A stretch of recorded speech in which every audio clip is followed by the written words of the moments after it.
Alright guys, it's time for me to review the movie that basically started the career of one of the greatest filmmakers of all time. This is a big movie. Alright there guys, hey what's up, it's all about Mike 18 here with another movie review, specifically another old movie review.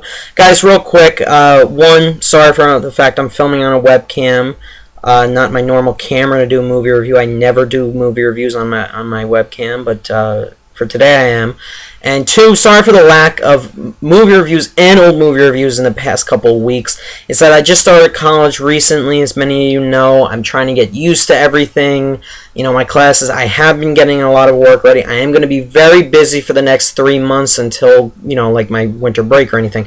But it's been hard for me to get to sit down to do this, and I'm sorry for the lack of videos, but hope you guys can understand why I'm shooting on a webcam and why I haven't been doing that many movie reviews, old movie reviews. Anyway, guys, regardless of that fact, in this video, I'm going to be regarded, again, another classic movie that is regarded as one of the best movies of all time.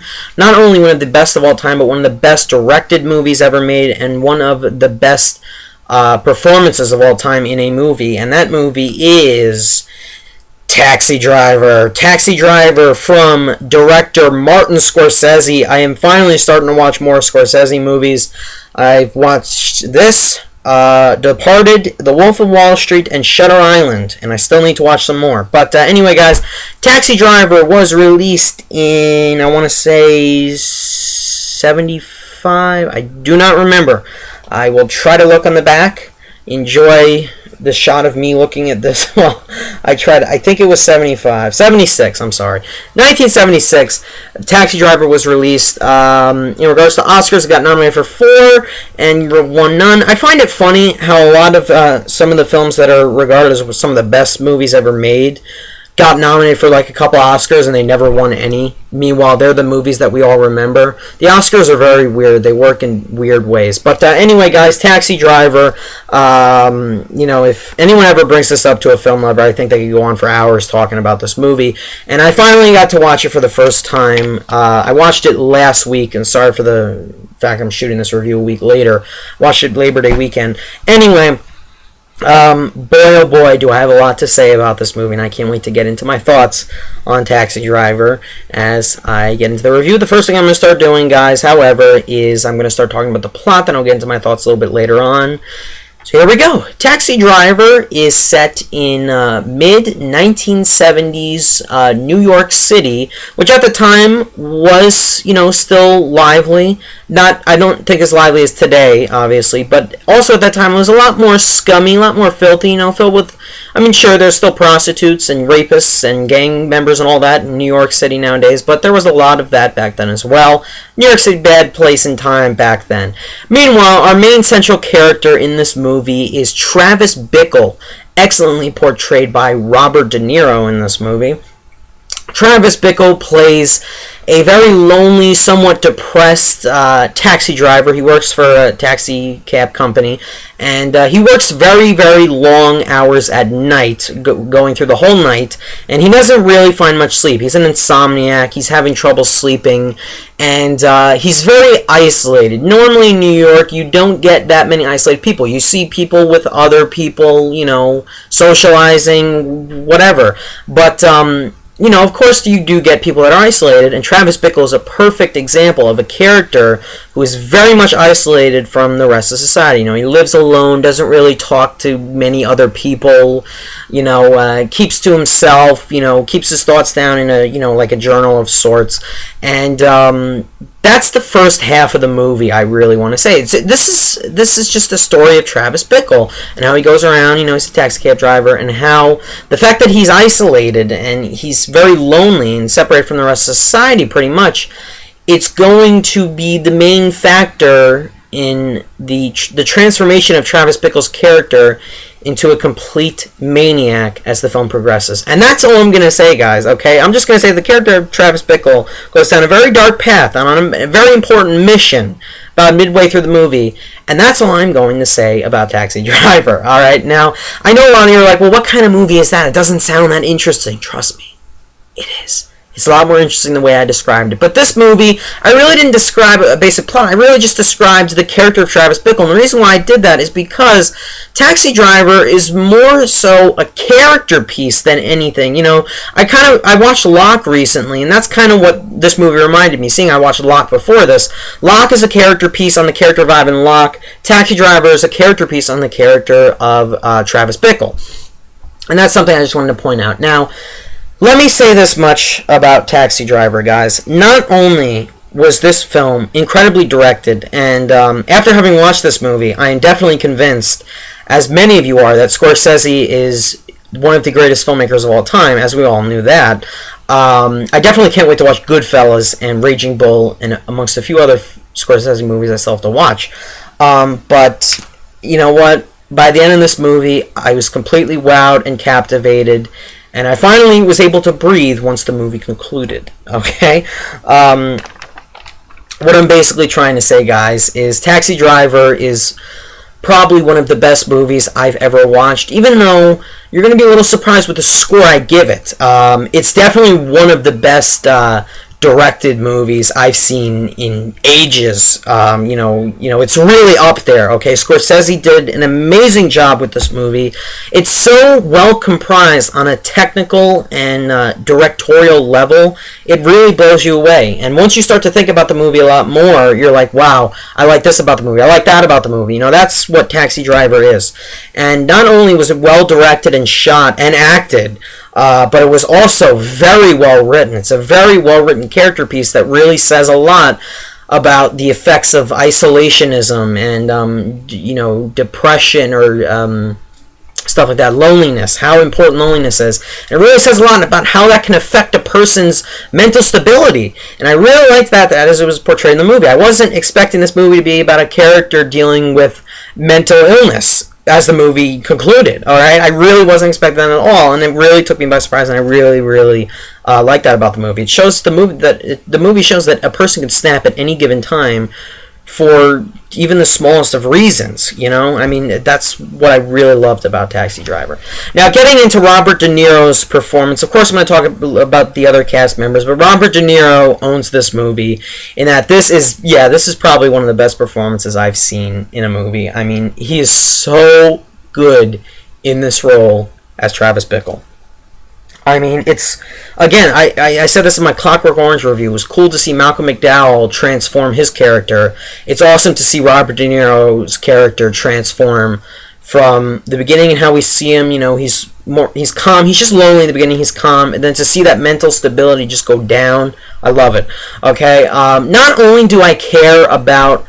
Not only did I like the character development and how his character was written, you know, and I cared about his character's thoughts, you know, his views on society and the crappy side of New York and all that, you know, and his mannerisms, his actions and all that. Not only did I love all that about the character of Travis Bickle, but I loved De Niro's portrayal of it. It's very memorable. It's one of the most memorable film performances ever, in my opinion. It's iconic. I mean, it is incredible.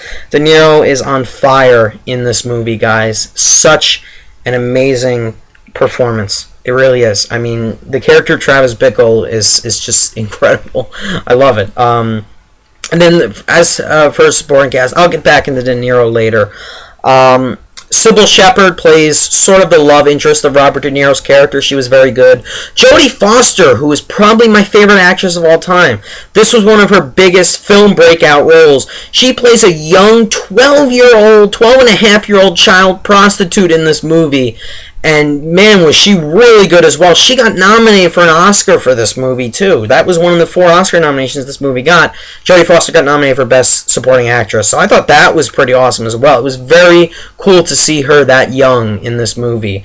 And her character was very important in the movie as well. Peter Boyle also makes an appearance. Albert Brooks is also in the movie. I didn't even recognize him until about halfway through the movie when he pops in. He pops in at different times.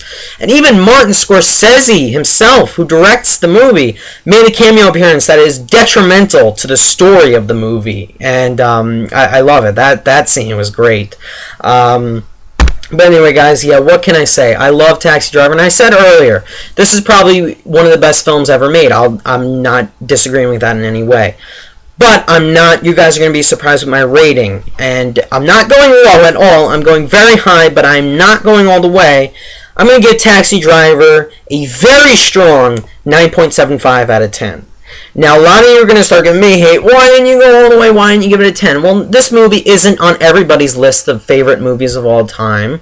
It's probably on mine, but I need to rewatch it again, and that's ultimately where I stand on Taxi Driver. It's a movie I absolutely love, but I want to love it even more after I watch it a second time, which is what I'm going to do. I will be watching Taxi Driver a second time at some point in my life, and when I do, that rating will change. But as of right now, I still feel this is a near flawless movie, and arguably one of the best made movies I've seen, in my opinion. I mean, I really, really enjoyed it, and anyone that says it's one of the best acted, one of the best directed movies of all time, I won't disagree with that, because it definitely is. I mean, look at that face.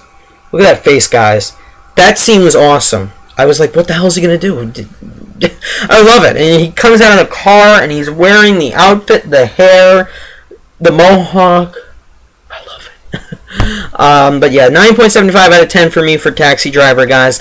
It's a movie that captivated my attention from start to finish. It sucked me in, did not let me escape until the conclusion of the film, which was so satisfying. The ending scene, you know what I'm talking about. The really iconic ending scene that was so tense. That was a great way to end it. But then the very final shot, that was another great way to end the movie. But again, I'm very convinced that Scorsese is one of the best filmmakers of all time. All I need to do is watch Goodfellas, and I'm pretty sure I will say he is one of the best of all time, if not the best. Okay, Scorsese has really been impressing me. But getting into everything I loved about Taxi Driver, as I said, Robert De Niro is just at the absolute top of his game in this movie. He gives a performance of the ages, one of the most memorable, well-known performances of all time, as Travis Bickle.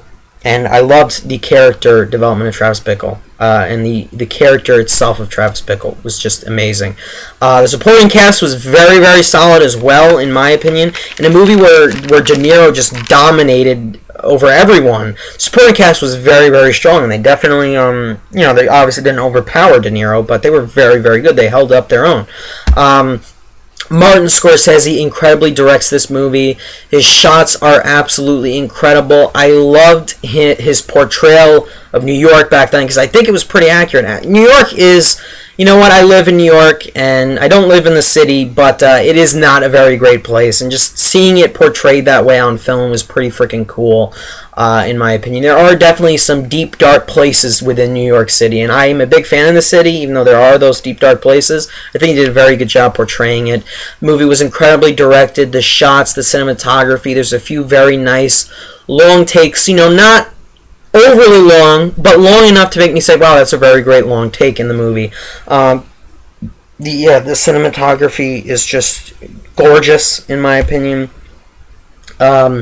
The portrayal of New York City was excellent. The portrayal of the certain themes in the movie, which I'll get into. The costume design was iconic. The different outfits that De Niro wore, especially this final outfit that he wore, it's so iconic. Now that image just stands in my mind of him standing there at the politicians' rally, at that rally for the candidate running for president, Palantine.